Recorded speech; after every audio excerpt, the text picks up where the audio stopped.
Sírvete una taza de café y prepárate para no pensar, porque aquí apreciamos el ocio. Por eso estamos en Filosofando el Ocio. ¡Comenzamos! ¿Cómo están, queridos radioescuchas? Aquí estamos de nuevo, una vez más en el auditorio. Y disculpen por esa pausa que hubo. El micrófono, al parecer, estaba apagado, pero no va a volver a pasar dentro de todo el programa. El día de hoy estoy muy emocionado. Mi nombre es Héctor Ballesteros Espinosa y espero que estén conmigo durante la siguiente hora de Filosofando el Ocio. Este es un programa en el que analizamos a los personajes de la cultura geek, mientras que hablamos a veces de filosofía y psicología. El día de hoy tengo un tema más que nada de acuerdo al día, que como muchos sabrán, el día de hoy es el día de Mario. Sí, oficialmente se supone que es el día de Mario por la simple razón de que es MAR10, Mario. Y por ser el día de Mario Bros, pues obviamente vamos a estar hablando de este personaje bigotón de los videojuegos, ícono de toda la cultura de los videojuegos. Y pues nada que ver el tema de hoy, pero vamos a hablar acerca del pragmatismo, esta filosofía que pocas veces se habla, pero que es de las más grandes y más estudiadas dentro de todo el mundo de la filosofía. Como operadora tenemos a Miranda. Miranda, ahora sí, no Alex, sino Miranda. Y pueden seguirla en sus redes sociales. Y a nosotros nos pueden seguir como Filosofando el Ocio en Twitter, X, en YouTube, en TikTok y en Instagram.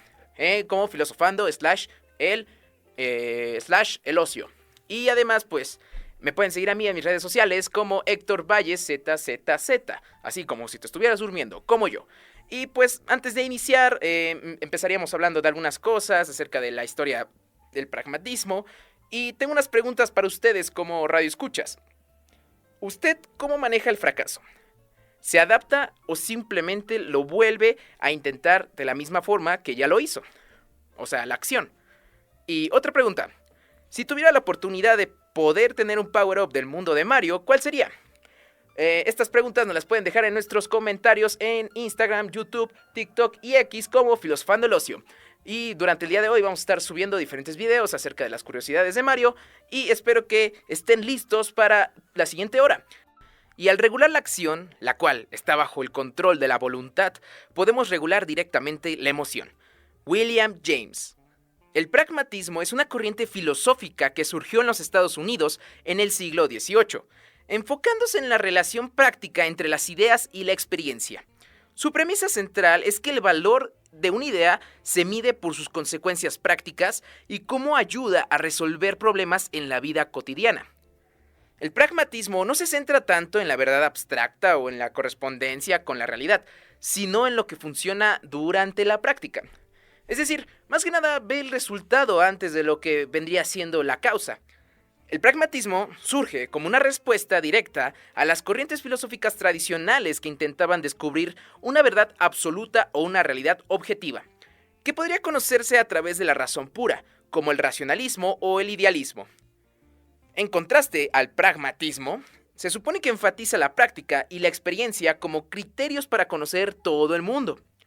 La filosofía tradicionalmente se centró en cuestiones más como la metafísica, que sería la naturaleza de la realidad, y la epistemología, que en realidad es la naturaleza del conocimiento, dos términos muy diferentes. En cambio, el pragmatismo o los pragmáticos querían enfocar su atención en las consecuencias prácticas y útiles de las creencias y teorías. Esta orientación pragmática buscaba una filosofía que pudiera ser aplicada directamente a la vida cotidiana y que, más que buscar una verdad abstracta, se preocupara por resolver problemas reales. Durante todo este desarrollo del pragmatismo, encontramos a diferentes piezas clave o sujetos que estudiaron esta filosofía desde diferentes términos o desde diferentes puntos de vista. Entre ellos tenemos a Charles Sanders Peirce, del año 1839 a 1914, que podría considerarse como el fundador del pragmatismo. Peirce es considerado el fundador del pragmatismo, lo que ya habíamos dicho, pero su principal contribución fue la creación de la máxima pragmática. O sea, fue de menos a más, literal, de la nada creó una máxima, que más que nada es como lo que propone, es como un significado el que quiere dar. Propone que el significado de un concepto debería entenderse a través de sus efectos prácticos, como lo habíamos dicho. Para Peirce, las ideas o creencias no son importantes en sí mismas, sino que su valor radica en las acciones que provocan. Y es aquí donde Peirce empieza a hablar acerca de la máxima práctica o pragmática. Peirce formuló su famosa máxima pragmática en el año de 1878. Y esto afirmaba que para entender un concepto debemos analizar las consecuencias prácticas que tendría si se llevara a cabo en el mundo real. Es decir, el significado de una idea se determina por lo que una persona podría esperar que sucediera si actuara sobre ella. Como por ejemplo, empieza a llover, hace frío y uno decide salir desnudo a la lluvia. ¿Qué va a pasar? Obviamente te vas a enfermar.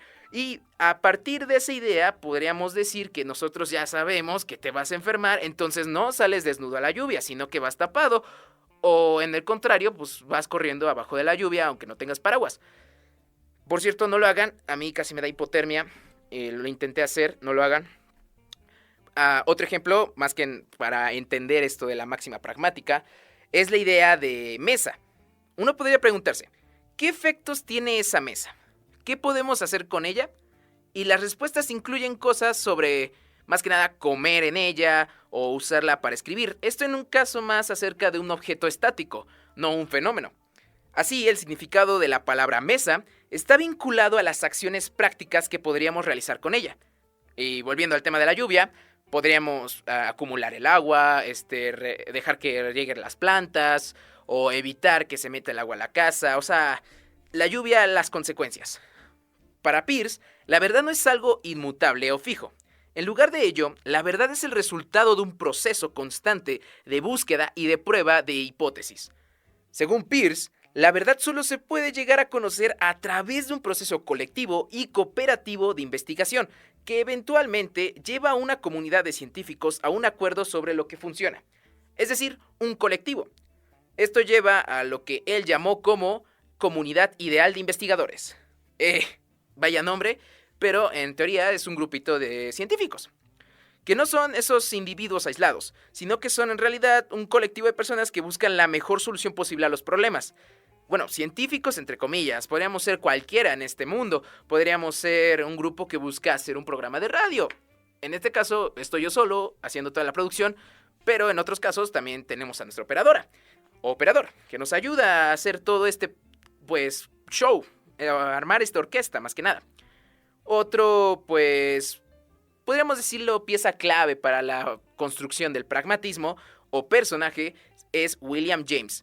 En el año 1842 al año 1910.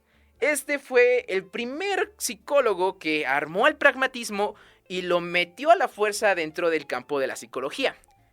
William James popularizó el pragmatismo y fue clave para que esta filosofía ganara influencia fuera de los círculos filosóficos en los estados.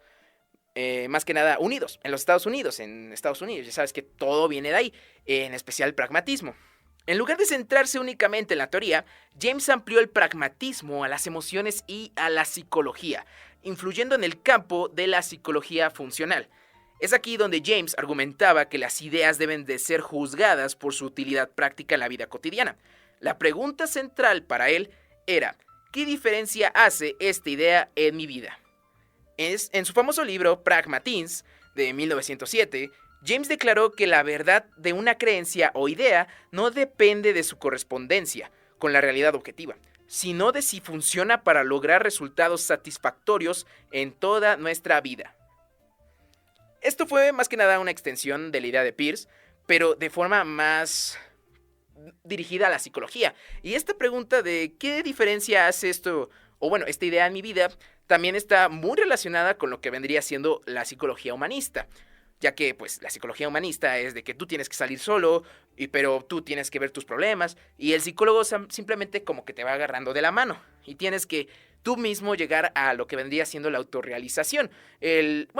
La punta de la pirámide, que según Abraham Maslow, quería, pues, teorizar con todo el mundo psicológico.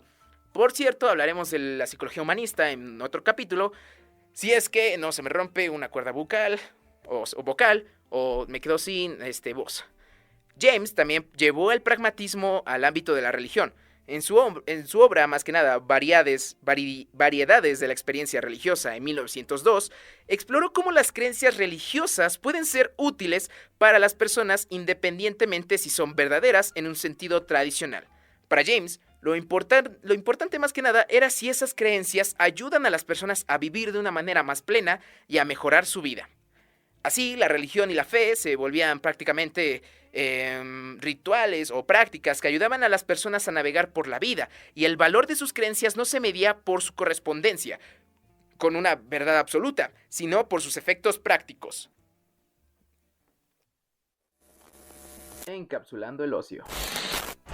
Una curiosidad sobre el pragmatismo es que William James lo comparó con un mapache en un árbol. James contó una anécdota para explicar el pragmatismo. Un grupo de amigos está en un bosque y ven un mapache trepado en un árbol. Uno de ellos camina alrededor del árbol, pero el mapache también se mueve para mantenerse siempre en el lado opuesto. Entonces surge una pregunta: si caminas alrededor del árbol, pero nunca ves al mapache, ¿realmente rodeaste al mapache? Algunos dicen que sí, porque físicamente diste la vuelta al árbol. Otros dicen que no, porque nunca pasaste frente al mapache. Aquí es donde entra el pragmatismo. La respuesta no importa tanto como la utilidad de la pregunta. Lo que realmente importa es ¿para qué necesitas la respuesta? Si la pregunta no tiene un impacto práctico, entonces es irrelevante. Este ejemplo muestra cómo el pragmatismo no se enfoca en debates filosóficos abstractos, sino en lo que realmente tiene consecuencias en la vida real. Encapsulando el ocio. Esto, más que nada, de lo que acaban de escuchar, es uno de los puntos que mencionaba el tan famoso James.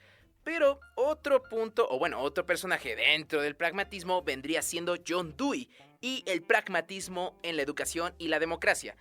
Este sería un personaje importante, ya que durante los años de 1859 a 1952, él llevó todo el tema del pragmatismo y su filosofía a diferentes campos que no era la psicología ni la propia filosofía, sino la educación y la democracia. John Dewey fue fue el filósofo pragmático que más influyó sobre todo en la educación, ya que su concepto de educación pragmática sostenía que la escuela debía ser un laboratorio de experiencias en los que los estudiantes podían resolver problemas prácticos, en lugar de simplemente memorizar hechos. Anoten esto, profesores.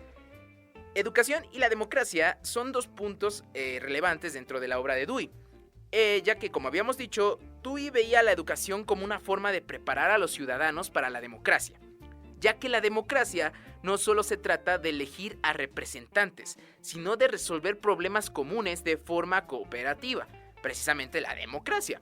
Creía que las personas deberían aprender a pensar de manera crítica y colaborar para poder resolver diferentes problemas. En cuanto a la democracia, Dewey pensaba, no Dewey el de Malcolm, sino el de este filósofo, este psicólogo, pensaba que los ciudadanos debían abordar los problemas sociales mediante un proceso de experimentación y adaptación, tal como lo harían los científicos al resolver un problema. Y bueno, la acción colectiva era clave para lograr mejoras en la sociedad, y esta acción debía basarse en el experimento, y sobre todo en la experiencia directa, un poco empírico, pero más que nada en el lado pragmático, no en ideales abstractos o teorías distantes a la realidad. Ahora, ya visto todos los personajes dentro del pragmatismo, hablaremos acerca del impacto que tiene esta teoría filosófica y las críticas que existen alrededor suyo. Entre lo que podemos hablar, más que nada, tuvo una influencia importante en la filosofía estadounidense, pero también se vio criticada por el relativismo. Los críticos del pragmatismo argumentaban que su enfoque en la utilidad práctica podría llevar a un relativismo moral, es decir, lo que es verdadero o bueno no dependería de un estándar objetivo, sino de cómo funciona para una persona o una comunidad, lo que podría justificar todo tipo de creencias o comportamientos, incluso si estos son inmorales. Otra filosofía que critica directamente al pragmatismo es el utilitarismo excesivo. También se ha criticado, más que nada, que el pragmatismo, al centrarse en lo que funciona, entre comillas, puede reducir la filosofía a un utilitarismo extremo, donde las ideas y creencias se evalúan solo por su capacidad de producir resultados inmediatos y prácticos, sin tener en cuenta aspectos más profundos, como lo habíamos dicho anteriormente, como lo son la moralidad o la ética. Además, otro punto que se le critica demasiado al pragmatismo es la falta de noción fija en la verdad. El énfasis del pragmatismo, en verdad, o bueno, en la verdad provisional y en la prueba práctica, ha sido criticado por filósofos como Karl Popper y Bertrand Russell. Algunos de los filósofos que menos escuchamos, pero que están ahí, nos dicen que creían que esto puede hacer que el pragmatismo más que nada sea incapaz de defender una noción robusta de la verdad, ya que al ser una realidad aparte o diferente en cada persona, generaría este contraste entre diferentes ideas, tanto morales y éticas. El pragmatismo, más que nada, es una filosofía que pone énfasis en las consecuencias prácticas de las ideas y creencias. En lugar de buscar una verdad inmutable, los pragmatistas sugieren que las ideas deben ser evaluadas por su utilidad práctica en la vida cotidiana. Esta corriente filosófica ha influido profundamente en áreas como la educación, la psicología y la política, como lo habíamos dicho. A pesar de las críticas, el pragmatismo sigue siendo una de las corrientes filosóficas más influyentes en el pensamiento moderno.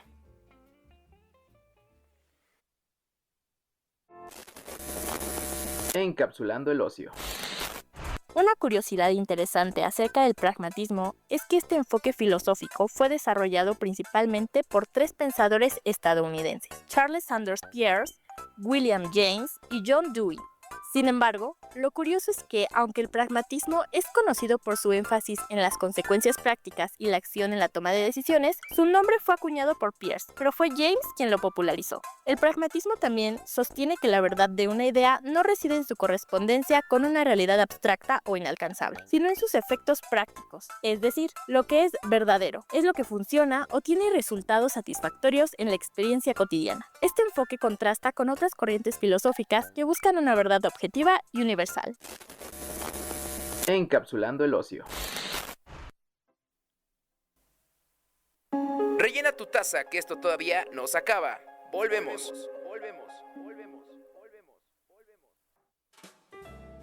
¿Y por qué no tenemos nada que hacer? Regresamos. Bueno, estamos en la parte del programa que a todos ustedes les gusta, el análisis del personaje del día de hoy y cómo el pragmatismo se ve envuelto en todo este mundo de Mario. Y ustedes dirán, Héctor, ¿estás loco? ¿De qué nos vas a hablar? ¿De cómo te gusta Mario? ¿Que cómo eres fan de la saga? ¿O de que cómo en todos sus juegos se repite la misma fórmula? Y pues sí, de hecho sí, de eso vamos a hablar hoy, ya que más que nada, en la historia de Mario, a lo largo de su historia más que nada, se nos hace interesante todo lo que fue generando en el mundo de los videojuegos y en el mundo de la cultura geek, ya que con solamente ver su gorra podemos identificar al personaje. El personaje de Mario, como tal, no nació directamente con Super Mario Bros., sino que tuvo sus primeros pasos en el arcade llamado Donkey Kong de 1981. Como ya muchos saben, el creador de Mario, Shigeru Miyamoto, era un diseñador de videojuegos de Nintendo que en ese momento trabajaba en un proyecto para la compañía. Sin embargo, en Donkey Kong se supone que desarrollaba esta ideología, o bueno, esta idea que tenía acerca de un personaje bigotón, y antes de que se llamaba Mario, se llamaba Jumpman, o sea, Jumpman, de brincar, precisamente porque tenías que brincar los barriles, si no, pues te aplastaban. Y más que nada, él tenía que rescatar a una dama llamada Pauline de las garras de un gorila gigante. Al principio, pues Mario no tenía su nombre y su apariencia que todos conocemos el día de hoy. La idea inicial era que el protagonista fuese un carpintero, pero debido a limitaciones técnicas, su ropa fue modificada y se convirtió en un fontanero. Lo que le dio más que nada esa apariencia distintiva con su overol rojo y su sombrero. A mediados de la década de los años 80, Nintendo estaba buscando crear un juego que destacara en el Nintendo Entertainment System, la NES. Una consola que recién empezaba a tener una forma y que empezaría a representar más que nada el futuro de la industria del videojuego. Shigeru Miyamoto y su equipo de diseñadores estaban encargados de crear un juego de plataformas que fuera accesible y fácil de jugar, pero lo suficientemente desafiante como para mantener más que nada el interés del jugador. Así nacería el tan famoso Super Mario Bros. Que debutó en 1985. Mario fue convertido más que nada en un fontanero en lugar de carpintero, como lo habíamos mencionado, y principalmente porque el entorno del juego, un mundo subterráneo con tuberías, encajaba perfectamente con la profesión del fontanero. Además, en ese momento, Miyamoto y su equipo de desarrollo se dieron cuenta de que las limitaciones tecnológicas, especialmente en cuanto a tamaños de los gráficos, podrían ser aprovechadas para crear un personaje simple, pero fácil de reconocer. La gorra de Mario también ayudaba a que su cabeza y rostro fueran más fáciles de identificar, ya como lo habíamos dicho anteriormente, si veías la gorra hoy en día o el bigote, obviamente te va a dar la idea de que es Mario. Y pues, ya que como habíamos mencionado, las limitaciones gráficas no permitían mostrar muchos detalles faciales, era más fácil poner esos dos puntitos y ese bigotito. El lanzamiento de Super Mario Bros. Fue el 13 de septiembre de 1985 y fue una bomba, más que nada porque su jugabilidad era muy buena, entretenía a las personas y más que nada porque fue una de las piezas claves para que la NES surtiera efecto dentro de la industria de los videojuegos, ya que durante esos tiempos, en los 80, existía, o bueno, predominaba lo que eran los juegos de arcade. Y era de que ir a gastar su monedita y estar juegue y juegue y juegue hasta que se te acabara el dinero. Ahora, con este nuevo sistema, las familias podían jugar desde casa y podrían estar más cómodos en el sillón de sus propios hogares. Otro punto importante dentro de todo este mundo es la música de Super Mario Bros., ya que jugaría un papel fundamental para su éxito. Koji Kondo, el compositor de música de juego, creó melodías que se mantuvieran en la memoria de todos los jugadores por generaciones. Ya saben, la de tu tu tu tu tu tu. Esas melodías estarían siempre escuchándose en las personas, ya que era la principal idea del compositor. La música del juego, especialmente el tema principal, como lo habíamos dicho, se convirtió en uno de los más reconocibles soundtracks en la historia de los videojuegos. Y pues bueno, Mario y su impacto dentro de la industria de los videojuegos fue tan grande que podríamos decir que incluso salvó a Nintendo de la bancarrota, ya que posteriormente a la crisis de 1983, Mario establecería un nuevo estándar para los videojuegos de plataformas y fue uno de los primeros juegos en utilizar un desplazamiento en pantalla horizontal, o sea, el scrolling, lo que permitió que el jugador también tuviera esa sensación de movimiento continuo a medida que avanzaban los niveles. Super Mario Bros. Se convirtió en el videojuego más vendido de todos los tiempos hasta ese momento, porque al día de hoy, si no me equivoco, está Tetris y Minecraft luchando, peleándose entre ellos, con más de 40 millones de copias vendidas en todo el mundo. Esto catapultaría obviamente a Mario a la fama, convirtiéndolo en la mascota de Nintendo. Tras el éxito de Super Mario Bros., Mario apareció en una serie de secuelas y spin-offs, convirtiéndose en un icono cultural, más que nada en el mundo de los videojuegos. Desde el Super Mario 64 en la consola de Nintendo 64, la infancia de muchos de nuestros padres, que introdujo el 3D a los videojuegos de plataformas, hasta el más reciente Super Mario Odyssey del 2017, que no fue mi infancia, pero sí lo jugué mucho.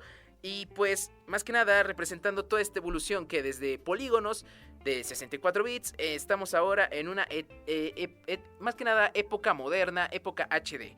Y Mario ha estado presente en casi todas las consolas del Nintendo. Bueno, por decir que ha estado presente en todas, siendo obviamente el icono de esta gran empresa.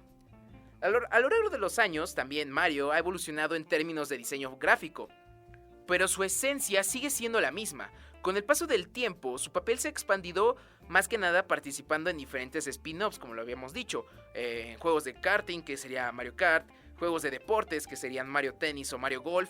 No sé quién juega Mario Golf, pero ha de ser interesante, nunca lo he jugado. Y pues RPGs, como Paper Mario o Mario Luigi Brothership, o el más reciente de toda esta saga, y diferentes títulos, más que nada para exprimir a la vaca.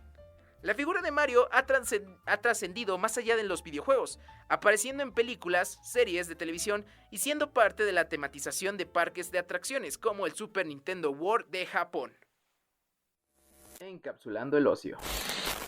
Una curiosidad sobre The Super Mario Bros. Movie, la que salió en 2023, es que Charles Martinet, la icónica voz de Mario en los videojuegos, tiene un cameo especial en la película. Aunque Chris Pratt fue elegido para la voz principal de Mario, los creadores quisieron rendir un homenaje a Charles Martinet, quien ha interpretado a Mario desde 1996 en Super Mario 64. En la película, Martinet hace la voz de Giuseppe, un anciano con bigote y gorra roja que aparece en Brooklyn y dice la clásica frase: ¡Demasiado! ¡Está perfecto!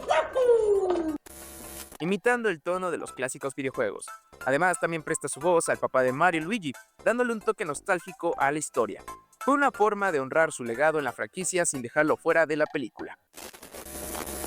Encapsulando el ocio. Ahora sí, señores, entramos al bloque, más que nada, en el que analizamos al personaje desde la filosofía del día de hoy, o sea, el pragmatismo. El personaje de Mario es un gran ejemplo de la filosofía pragmática, que vendría siendo la filosofía que desarrolla a los pensadores como Charles Sanders Peirce, que habíamos hablado de él, William James y John Dewey. El pragmatismo enfatizaba en la acción y en la adaptación y la utilidad, más que la búsqueda de verdades abstractas.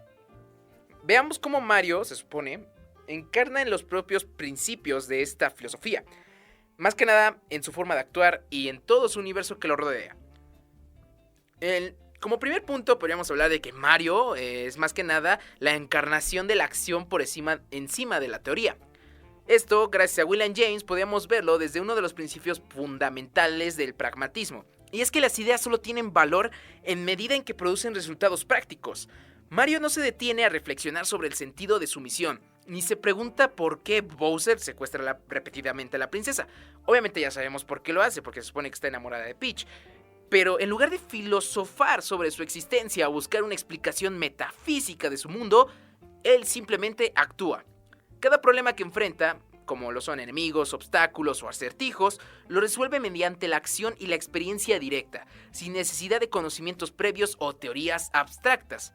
En términos de William James, el pragmatismo se enfocaba cómo las creencias influyen en nuestras acciones. Para Mario, creer en la posibilidad de salvar a la princesa no es cuestión de fe, sino una guía práctica para su acción. No importa cuántas veces falle, siempre intentará de nuevo porque es lo que le permite avanzar. Otro punto, hablando ya de John Dewey, podríamos hablar acerca de su adaptabilidad al entorno.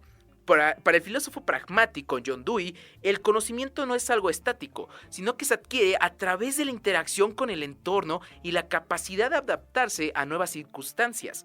En cada juego, Mario debe de enfrentarse a mundos y a desafíos completamente nuevos, desde el espacio, como en Mario Galaxy, hasta las transformaciones de Super Mario Odyssey, aprendiendo nuevas técnicas por ensayo y error, ya que si un enemigo lo derrota, la próxima vez intentará un enfoque diferente, y su conocimiento no proviene de la teoría, sino de la práctica. Mario es el ejemplo perfecto de un personaje pragmático porque su éxito depende de su capacidad de experimentar y aprender y adaptarse a cada nueva situación.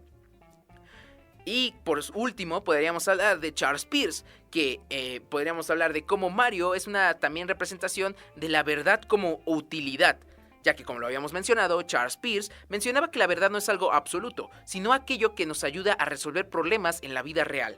Mario no se cuestiona, como lo habíamos dicho, la verdad última de su mundo, por qué hay tuberías gigantes, por qué los hongos dan poderes, sino que aprende a cómo funciona esto y, pues más que nada, cómo usar las cosas a su favor.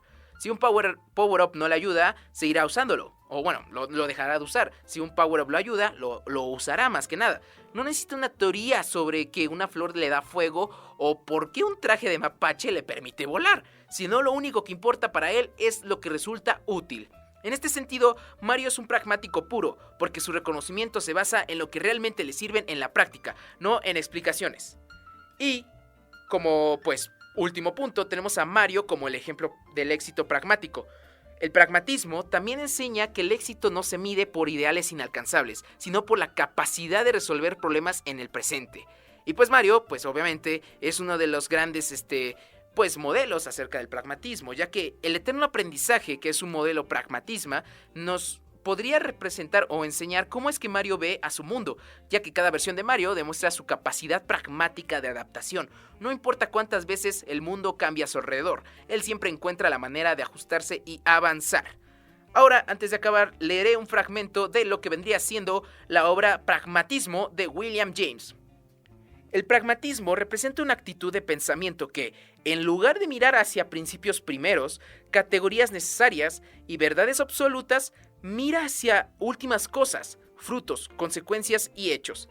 El pragmatismo no se ocupa de las teorías como si fueran soluciones definitivas, sino como programas de trabajo, como instrumentos que nos permiten avanzar en la experiencia. Y eso fue el capítulo del día de hoy, Mario y el pragmatismo. Espero que les haya gustado y no se olviden de seguirnos en nuestras redes sociales como Filosofando el Ocio, en Twitter, o sea X, TikTok, Instagram y YouTube, Próximamente estaremos subiendo un video ya un poco más largo en la cuenta de YouTube y estaremos subiendo todos los capítulos también a YouTube por si quiere escucharlos ahí también con anuncios. No es cierto, es broma. Y bueno, antes de irnos quiero hacerles unas preguntas. ¿Usted se pregunta acerca de cómo ocurren las cosas a su alrededor o si son las mejores formas de que estas cosas ocurren? Y otra pregunta, ¿usted repetiría lo mismo una y otra vez de forma rutinaria o aceptaría su vida aceptando que cada día es una nueva aventura? Son dos formas de ver la vida, usted decida. Aquí ya le dimos lo que es el pragmatismo. En los controles tuvimos a Miranda y yo soy Héctor Ballesteros Espinosa y nos vemos el próximo lunes, el que viene. Bueno, el que viene después de con Filosofando el Ocio. Espero que les haya gustado el programa y filosoféate. Bye. Se acabó el capítulo, pero no el ocio. Síguenos en Instagram, TikTok, Spotify y YouTube como Filosofando el Ocio. Soy Héctor Ballesteros y nos vemos en la siguiente página.